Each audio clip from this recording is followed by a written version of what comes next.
You know, I've been doing the reviewing for a little bit now, but even when I would go to the movies by myself, I would definitely be drawn to the more artsy or far out concept films that other people may not be interested in. I think Nope comes to recent memory. I know that's not really that far a concept, but to this day, I still get made fun of for liking that movie. I don't know. I just liked it a lot. But hey, when a movie comes out where it's about dinosaurs, come on now. It's dinosaurs. I'm so there. Anyway, I went to go watch The End of Oak Street. And what's this movie about? Basically, it's just a suburban family is just suddenly ripped out of their normal lives into an unknown place filled with long extinct threats. Extinct. I can English. They now have to work together to survive this nightmare or die together. Pretty simple concept, and one that I was looking forward to see because, again, dinosaurs, baby! I should have went to go watch the other dinosaur movie that came out. What were some things that I liked about this movie? Anna Hathaway has truly been on a career run this year with multiple performances coming out of her, showing her diverse range. And this movie in particular, it is no different. She had bills to pay, probably being the strongest one here out of everybody, which is a little unfair. Kind of goes over Ian McGregor's acting as well. He did very well, but just Anna came in full stop with the emotion of basically every possible scenario, making everything far more believable and to take a little bit seriously.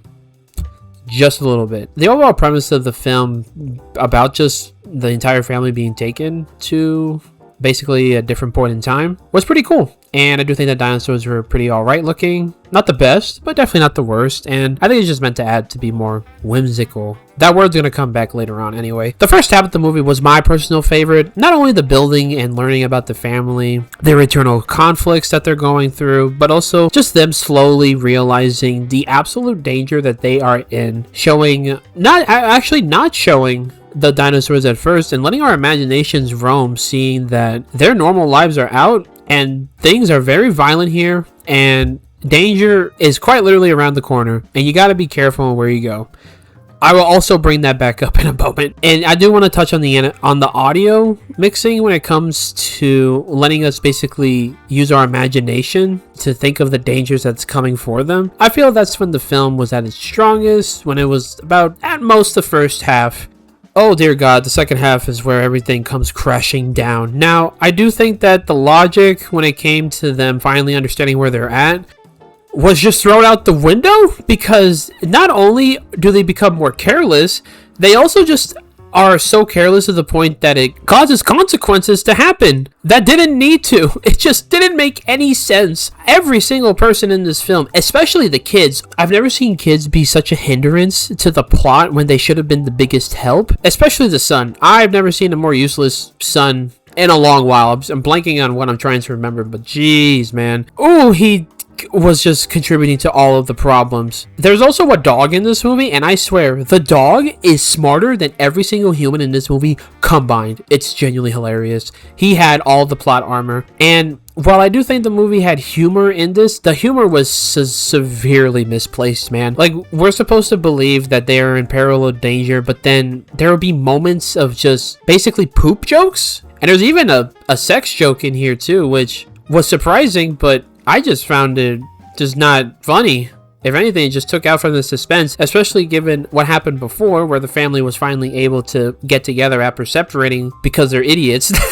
Also, I think the music, while I get what they were going for, trying to go for that Steven Spielberg kind of Jurassic Park feel, it's severely misplaced here. It genuinely is. It doesn't feel deserved or earned because nothing about this feels whimsical. It's supposed to be intense and horror filled, but I'm not really wowed by this. I'm more terrified, and then the film is trying to balance between the two. It's just confused on the identity that it wants to be. Speaking of identity, my goodness, when it comes to the conflict of the family expanding through the film, it truly is just surface level stuff, and there's even a love triangle between the siblings that ends in it's genuinely kind of gross how that entire thing ends. So watch at your discretion if you do go see this movie. And because of all those issues compounding together, it truly just drags the movie in the second half. Could have shortened it by 15 minutes because, again, the choices that they make are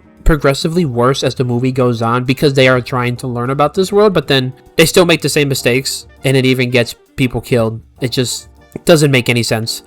Also, I get what they were going for with some of the camera shots, but some of them were just pretty awkward. I get they were trying to fill the negative space to have other space in the background happening, but then just some of these shots with the up close shots of Anna Hathaway or Ian McGregor or the kids, it was kind of awkward. It's just like, why are we so close to them? Again, this doesn't sound like a dinosaur movie because they aren't in this for that long, which is so disappointing, because I get if you want to have the family be the heart and soul, you gotta make them a little more likable or at least a little more interesting, because I can't believe this. They made a dinosaur movie boring. I thought we were past this already. Oh, it broke my heart. And by the end of this film movie, it ends in such a Disney movie where everything is just hunky-dory happy. It's just, you would think you watched an entirely different film in the second half, and honestly, maybe it was, because everything is thrown out the window and just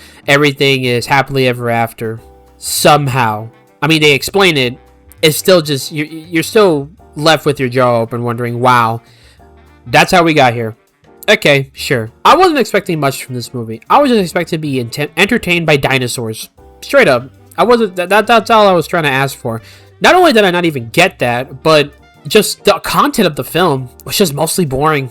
I enjoyed myself mostly at most in the first half, but I did not care for anything that happened past the second half, especially the ending. Pretty disappointing for a movie that I had little expectations for. And the verse that I feel was trying to encapsulate the film overall was Ephesians chapter 4 verses 2 and 3 in particular, where you have to be completely humble and gentle, be patient, bearing with one another in love, make every effort to keep the unity of the Spirit through the bond of peace. I felt that was just the message that was trying to be delivered through the family, but it was just lost once the second half of the film had begun. So the end of Oak Street gets a 3.5 out of 10.